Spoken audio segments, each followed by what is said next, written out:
Hello everyone, tarot with M Singh में ma'am Singh आप सभी का बहुत बहुत स्वागत करती हूँ। हमेशा की तरह मैं आ गई हूँ आपके पर्सन की एनर्जीज़ के साथ। देखते हैं कलेक्टिव लेवल पे आपके पर्सन की एनर्जीज़ क्या हैं, उनके सबकॉन्शियस माइंड में क्या चल रहा है आपको लेकर। शुरू करते हैं आज की रीडिंग लेके प्रभु का नाम। हर हर महादेव, जय हो शिव शक्ति, जय हो राधे कृष्णा, जय हो मेरे भाई। सबसे पहले अपने पर्सन को याद कर लीजिए, उनका नाम ले लीजिए एटलीस्ट 3 टाइम्स ताकि ज़्यादा से ज़्यादा एनर्जीज आप तक पहुँचें। जय शिव शक्ति। 5 कार्ड्स आज मिलेंगे आपको दर्शन।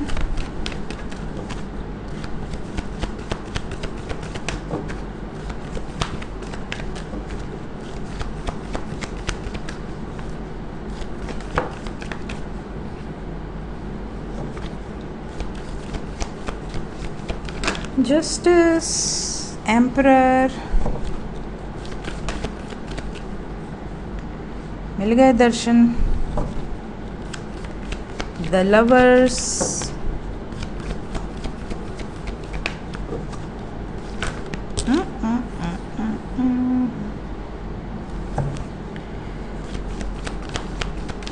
एक कार्ड और, the star. Bottom of the deck से है व्हील ऑफ फॉर्च्यून। तो आज है शुक्रवार, शुक्रवार है ना आज, कौन सा दिन है? यस, लक्ष्मी नारायण, लक्ष्मी जी का दिन है और लक्ष्मी नारायण यहाँ पर मौजूद हैं। एम्परर, जस्टिस, सन, मैस्कुलिन डोमिनेंट एनर्जी है यहाँ पर, मैस्कुलिन डोमिनेंट एनर्जी। लेकिन एक यहाँ पर ट्विस्ट है। ट्विस्ट ये है कि आपके पर्सन इस वक्त दिखने में तो मैस्कुलिन एनर्जी में है, पूरी तरह से रौबदार, बिल्कुल, चाहे वो लड़की हो या लड़का हो, ईगो एटीट्यूड से भरे हुए, डोमिनेटिंग एनर्जी से भरे हुए, बहुत ज़्यादा प्रैक्टिकल, लॉजिकल, एनालिटिकल, लेकिन अंदर से full of emotions, full of emotions. मतलब प्रेम है तो अपने प्रेम के लिए किसी भी हद तक जाकर निर्णय ले लें, किसी भी हद तक जाकर एक्शन ले लें, ये वाली सिचुएशन है, ये वाली वाइब्रेशन है। आपके पार्टनर इस वक्त अपने प्रेम को न्याय दिलाने के लिए पूर्णतः तैयार हैं और कोई इन्हें रोक नहीं सकता, चाहे परिवार हो चाहे सोसाइटी हो। होपफुल हैं कि ये जो सोच रहे हैं, जिस एनर्जी में है, वो एनर्जी इनके लिए पॉजिटिव होगी। Let's clarify all the cards. Sign की बात करें तो we have all the science, but major level पे मिथुन राशि दैट इज जेमिनाई, सिंह राशि लियो, कुंभ राशि एक्वेरियस, मेष राशि एरीज एंड लिब्रा तुला राशि मौजूद है।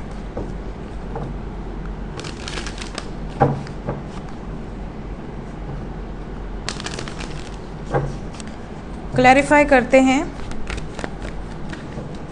जस्टिस,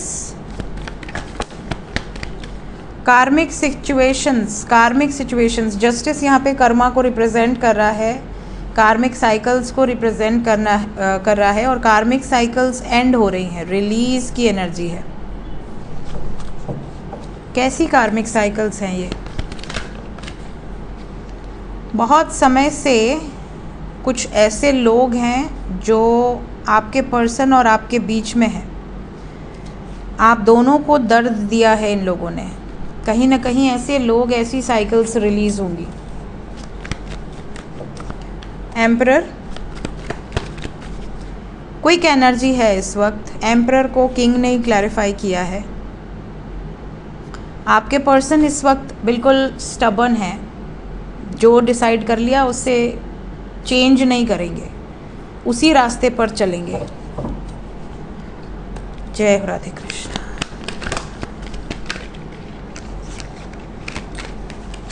और भी कोई आना चाह रहा है? आ जाओ।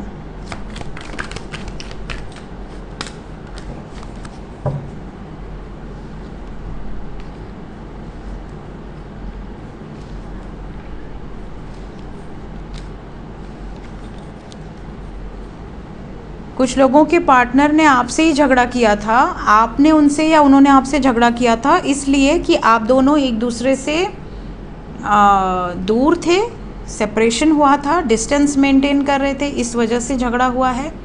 कुछ लोगों का झगड़ा हुआ है चीटिंग के कारण, आपने उनसे या उन्होंने आपसे कुछ छुपाया था। कुछ लोगों के बीच में डिस्टेंस आया है, लॉन्ग डिस्टेंस रिलेशनशिप हो सकता है, या किसी थर्ड पार्टी की वजह से आप दोनों में डिस्टेंस आया है, दूरियां आई हैं। जो भी रीज़न था, आपके पार्टनर इस वक्त आपको बहुत ज़्यादा मिस कर रहे हैं। जिस भी रीज़न से डिस्टेंस आया है उस रीज़न को एंड करके आपके साथ यूनियन में आना चाहते हैं। क्या पॉजिटिव एक्शन एक्सपेक्टेड है? Yes, we have completion of cycle, we have the world, major arcana. क्या होप्स हैं आपके पर्सन को?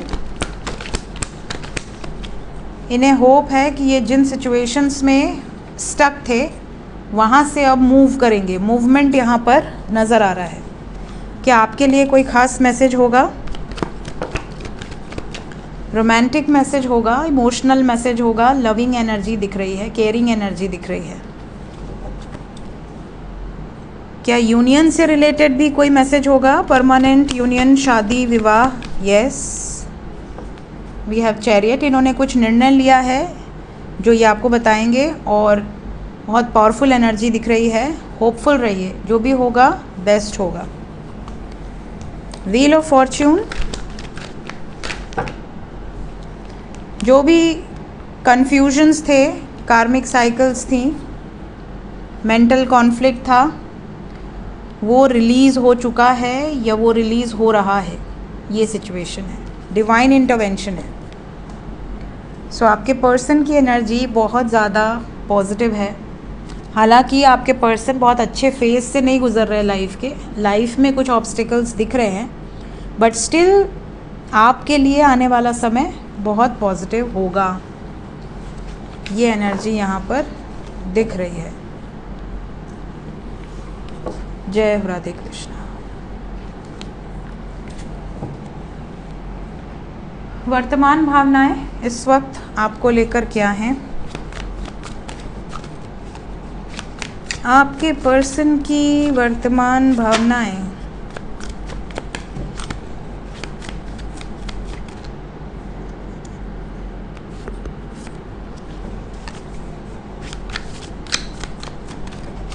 Seven cards.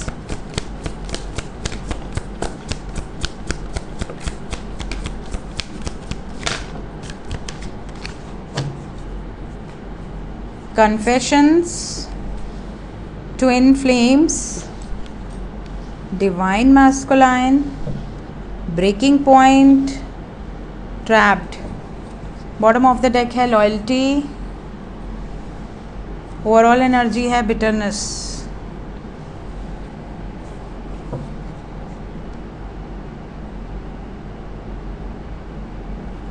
देखिए, सबसे पहले अगर मैं करंट फीलिंग्स की बात करूं तो ज़्यादातर लोगों के पार्टनर कुछ कहना ज़रूर चाहते हैं, कुछ कन्फेस करना चाहते हैं। ये चाहते हैं कि ये आपकी ज़िंदगी में आएँ परमानेंटली, तो क्लीन इंटेंशंस, क्लीन, पूरी तरह से प्योरेस्ट फॉर्म में आएँ। ये अपनी ज़िंदगी की नई शुरुआत किसी भी रॉन्ग बेसिस पर नहीं कर सकते या नहीं करना चाहते। ज़्यादातर लोगों के पार्टनर ने अगर कुछ छुपाया है, कोई झूठ बोला है, कुछ ऐसी बातें हैं जो आपको पता होनी चाहिए थी, तो ये इस वक्त एक्सप्रेसिव रहेंगे, कन्फेस करेंगे कि देखो मेरे ऐसा पास्ट है, या मेरे साथ ऐसा हुआ है पास्ट में, या पास्ट में मेरा ये रिलेशनशिप था जो टूट गया, या मैं चीट किया, या मुझे चीटिंग का स्वाद चखने मिला। वॉटएवर, मतलब कुछ भी कन्फेस हो सकता है। ये भी हो सकता है कि वो इन्होंने आपसे नौकरी को लेकर कोई झूठ बोला हो, या अपने लिविंग स्टैंडर्ड को लेकर कोई झूठ बोला हो, अपने कास्ट को लेकर कोई झूठ बोला हो। तो ऐसी सिचुएशन कुछ लोगों के लिए आपके पर्सन की फीलिंग्स में ये भी है कि they are mirroring you right now. जो जिस एनर्जी से आप ऑपरेट कर रहे हैं, एग्जैक्टली वही एनर्जी वो रिफ्लेक्ट करेंगे। तो अगर आप बहुत लविंग वाइब्रेशन में हैं, बहुत केयरिंग एनर्जी है, बहुत अनकंडीशनल लव की वाइब्रेशन है, बहुत ही हाई वाइब्रेशन है, तो वो भी आपके लिए equal give and take, equal feelings रखेंगे। अगर आप उनको कर्ज कर रहे हैं तो कहीं ना कहीं उनका भी मन नहीं करेगा आपके पास आने का। ये सिचुएशन है। आपके पर्सन इस वक्त यांग एनर्जी, मैस्कुलिन एनर्जी होती है, यिन एनर्जी फेमिनाइन एनर्जी होती है, तो यहाँ पर मैस्कुलिन एनर्जी का है। मैंने आपसे रीडिंग की शुरुआत में ही ये बात बोल दी थी। आज की रीडिंग जैसे ही स्प्रेड हुआ मैंने आपसे कहा था कि मैस्कुलिन डोमिनेंट एनर्जी है, and we have got this yang energy, masculine energy. So masculine energy है, बट मैस्कुलिन एनर्जी अंदर से फुल ऑफ इमोशंस। मैंने ये कहा था, क्यों कहा था? We have breaking point. मैंने ये भी कहा कि ट्रैप्ड सिचुएशन एंड होगी। तो यहाँ पर इनकी वर्तमान भावनाएं भी यही हैं। एक समय सबका आता है जब वो ब्रेक होते हैं। कोई भी कितना भी पावरफुल हो, कोई बिल्कुल एकदम बलवान इंसान हो, दिल से, मन से, फिज़िकली, इमोशनली, हर तरीके से, उसका भी एक ना एक ब्रेकिंग पॉइंट होता है। कभी ना कभी उसकी भी लिमिट क्रॉस होती है। अगर कोई स्पिरिचुअल है, इसका मतलब ये नहीं कि वो शांत व्यक्ति है, वो साधु संत है, वो महात्मा है, सर्व उसको ज्ञान है और वो महाज्ञानी है, तो उसको गुस्सा नहीं आएगा।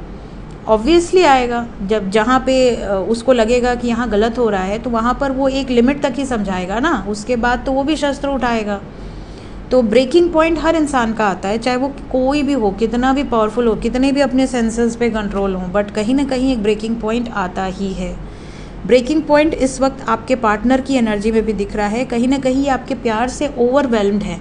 इन्हें ऐसा लगता है कि यार कोई मुझसे इतना प्रेम करता है या करती है और मैं उसके लिए कुछ भी नहीं कर पा रहा हूँ या नहीं कर पा, मैं इतना लाचार तो नहीं हूँ। मेरी भी अपनी एक लाइफ है, मेरी भी अपनी एक थॉट प्रोसेस है, मेरी भी चॉइसेस हैं। तो आप अगर इनके लिए लॉयल हो, डेडिकेटेड हो, तो ये भी अब आप पर बिलीव करते हैं। इन्हें भी अब ऐसा रियलाइज़ हो रहा है कि यार मैं इस व्यक्ति पर आंख बंद करके अंधा विश्वास कर सकती हूँ या कर सकता हूँ। हालांकि आप दोनों के बीच में कुछ खट्टे मीठे मोमेंट्स रहे हैं, कुछ हर्टफुल वर्ड्स या तो इन्होंने आपको कहे या आपने इनको कहे ड्यू टू एंगर, बट ये रियलाइजेशन बहुत है कि आप दोनों एक दूसरे के लिए परफेक्ट हैं। तो कहीं ना कहीं आपके पर्सन वापस आकर इस तरह की बातें आपसे शेयर कर सकते हैं जो इनके मन में चल रही हैं। इमीडिएट एक्शन क्या एक्सपेक्टेड है?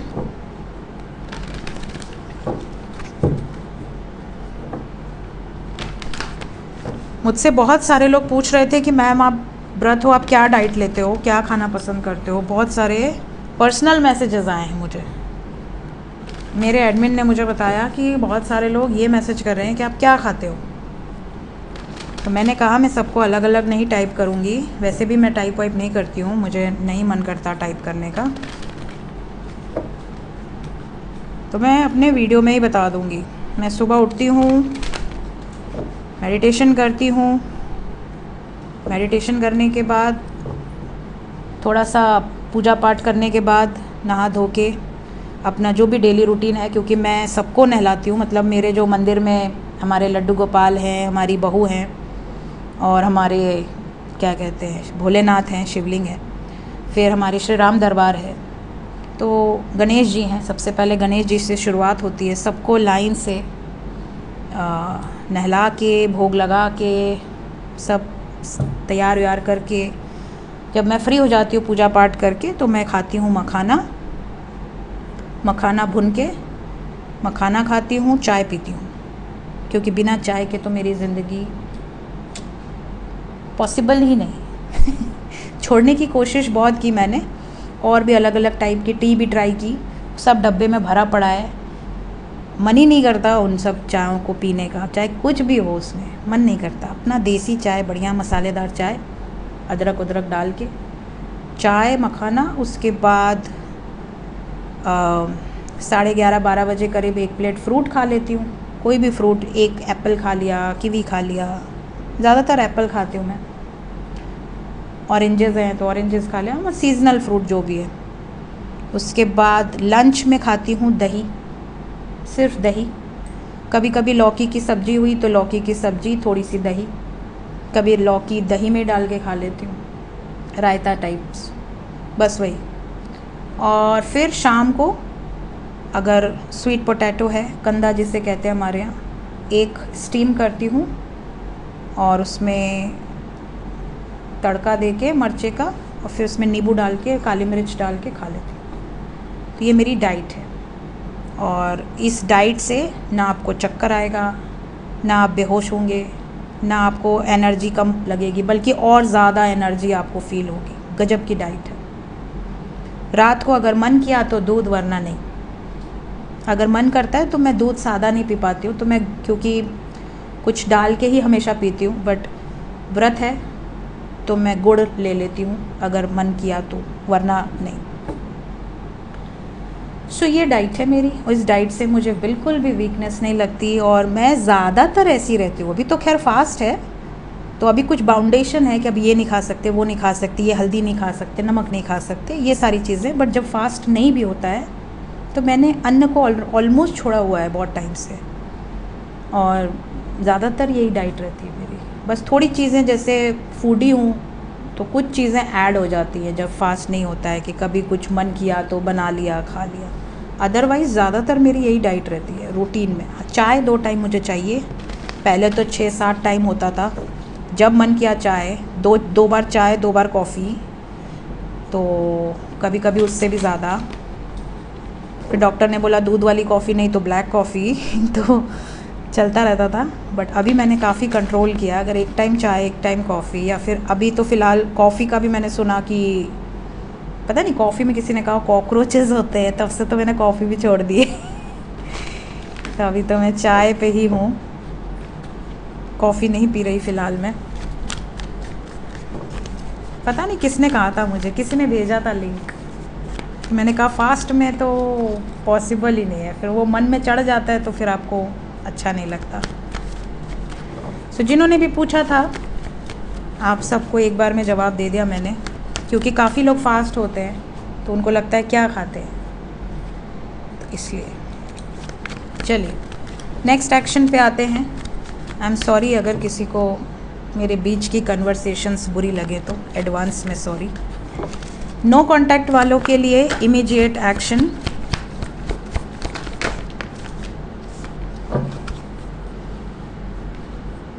सिक्स 696 की वाइब्रेशन है, 696 616 9669। Moving on. नो कांटेक्ट वालों में क्यों आया है 3 ऑफ सोर्ड्स 5 ऑफ सोर्ड्स। आपसे तो झगड़ा हुआ नहीं है, आप तो नो कांटेक्ट में हैं, तो कहीं ना कहीं आपके पर्सन किसी और से झगड़ा करके हर्ट होकर आए हैं। जैसा कि मैंने ऑलरेडी कहा, tower moment, third party situation में, तो आप दोनों के बीच में जो भी थर्ड पार्टी है कहीं ना कहीं वहाँ पर टावर मोमेंट दिख रही है।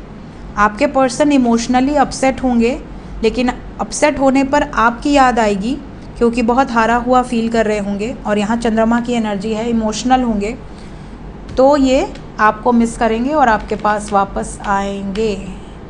6 घंटे से लेके 24 घंटे के अंदर की एनर्जी है ये नो कांटेक्ट वालों के लिए, मैक्सिमम 6 दिन। जो लोग कांटेक्ट में हैं उनके लिए गाइडेड मैसेज क्या है?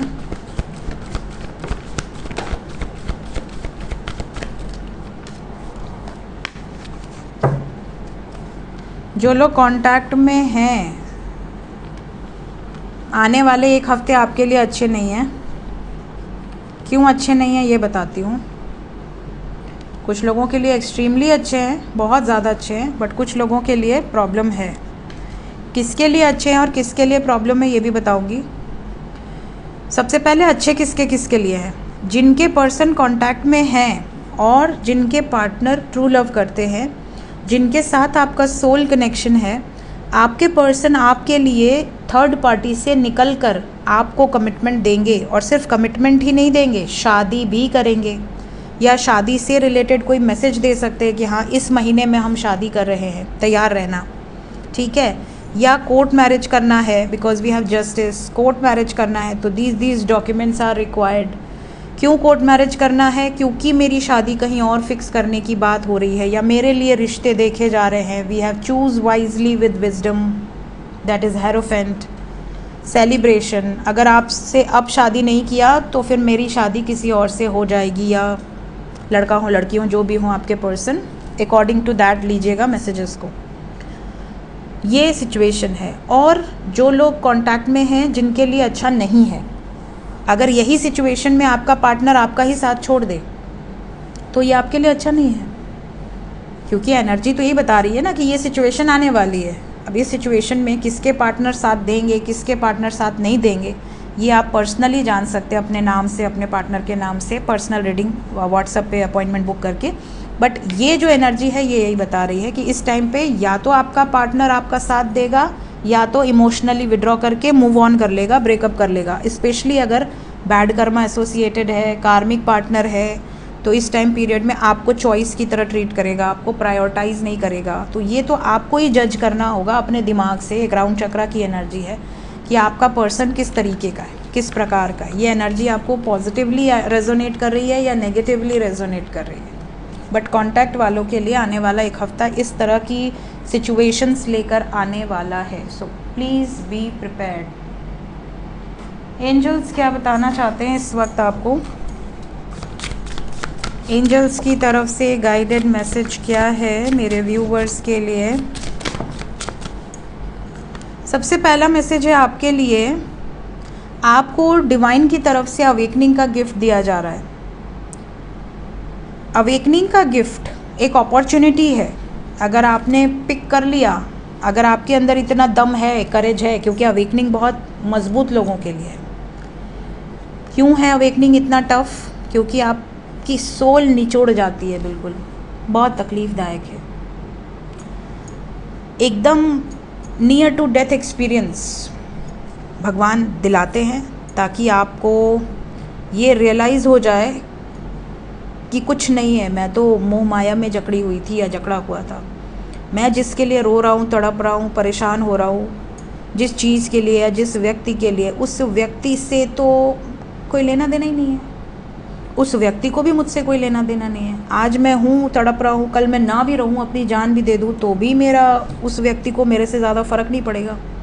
तो इस धरती की, इस जीवन की जब सच्चाई लोगों के सामने आती है, और सच्चाई आती है तो बहुत दुखदाई तरीके से आती है, जो हार्श रियलिटी है इस संसार की, इस कलयुग की, तो जब आपके सामने आती है, जब इंसान आत्मा से रोता है, तब प्रभु हाथ थामते हैं। और एक बार प्रभु ने हाथ थाम लिया तो वे कभी नहीं छोड़ते। और उतना बैड फेस करने के लिए, आपको जागृत करने के लिए, अवेकनिंग मतलब क्या है? जागृत होना ना। तो आप तो जगे हुए हैं, आप तो होश में हैं। आप कहोगे मैं तो जगा हुआ हूँ, मैं तो होश में हूँ, आपका तो यही तर्क होगा, लेकिन आप नहीं जगे हो। ज़्यादातर लोग नहीं जगे हैं, ज़्यादातर लोग सोए हैं। जो अवेकनिंग से गुजरे हैं वही जगे हैं। सबको जागृत होना चाहिए। कैसे सोए हैं? आप वही देख पा रहे हैं जो आपके सामने घटित हो रहा है, आप वही देख पा रहे हैं, जो वही सुन पा रहे हैं जो आप सुनना चाह रहे हैं, आपको सुनाया जा रहा है। लेकिन जब आप जागृत होते हैं तो आप वो भी देख पाते हैं जो आपको नहीं दिखाया गया, और आप वो भी सुन पाते हैं जो आपको नहीं सुनाया गया। ठीक है? तो जागृत होने के लिए बहुत तकलीफ़ होती है, बहुत दुख देखने के बाद ही इंसान प्रभु की शरण में जाता है, अदरवाइज़ नहीं जाता।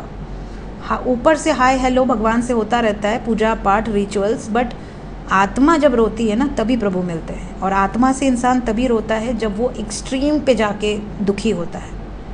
तो जब आप आत्मा से रोते हो तभी आप प्रभु को पा सकते हो। तो प्रभु को पाने के बाद दुनिया आपके लिए मैटर ही नहीं करती। आप रहते भले हो, क्योंकि आपका जीवन है, आप समस्त अपने गृहस्थ कार्यों को भी करते हो, अपनी सारी जिम्मेदारियों को भी पूर्ण करते हो, प्रॉपरली करते हो, बट आप अंदर से इतने आनंदमय एनर्जी में होते हो। एक प्राणमय कोश है, एक आनंदमय कोश है। आनंदमय कोश है जब इंसान स्पिरिचुअलिटी में आता है, आध्यात्म की राह पर आगे बढ़ता है। और प्राणमय कोश है अपने जीवन को चलाना, अन्न का भंडार भरते रहना, कपड़ों का भंडार भरते रहना, ये एनर्जी है।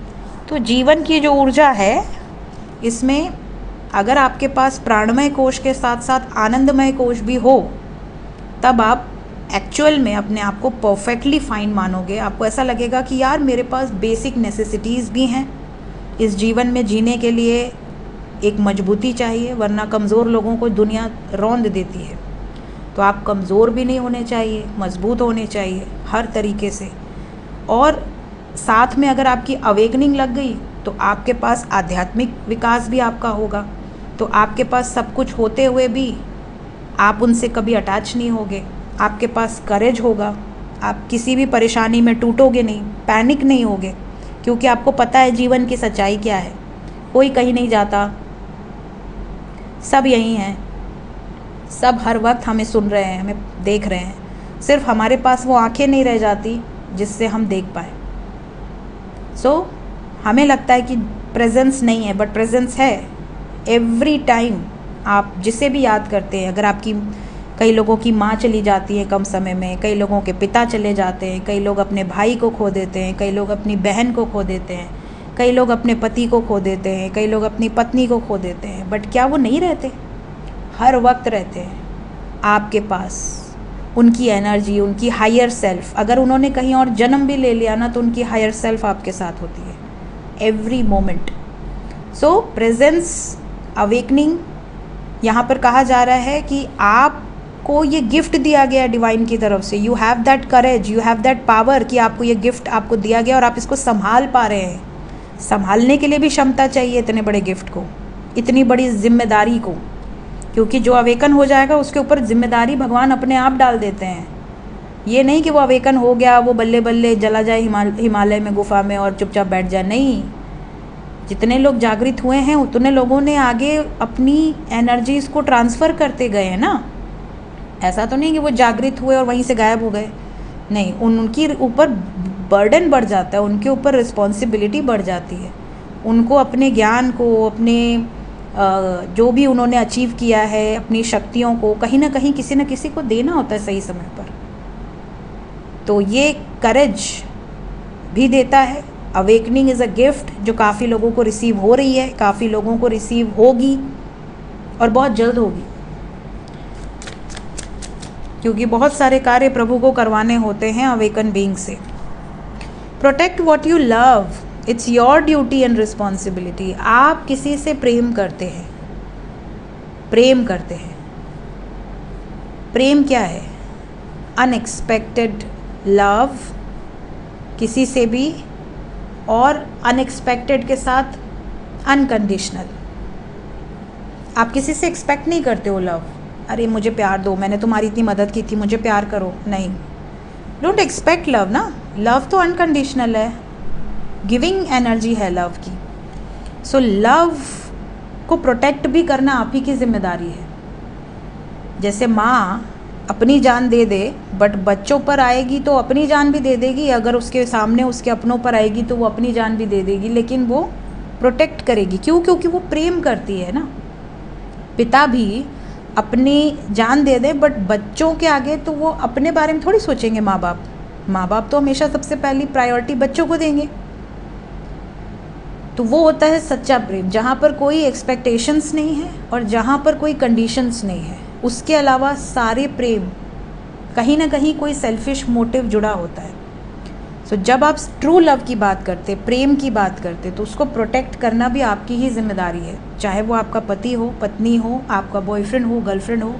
वहाँ पर आप ये नहीं देखते कि अरे मैं इतना प्यार कर रहा हूँ या कर रही हूँ, वो तो मुझे कुछ नहीं दे रहा। ये वाली जहाँ सिचुएशन आ गई, समझ लीजिए ये प्रेम नहीं है, ये एक आपका लीगल कॉन्ट्रैक्ट है, या आप इसको अट्रैक्शन कह सकते हैं। इसमें सेल्फिशनेस जुड़ जाती है, because love is beyond all these conditions. So ये थी गाइज अभी इस वक्त की एनर्जी। मिलते हैं नेक्स्ट रीडिंग में। Till then take care, bye bye.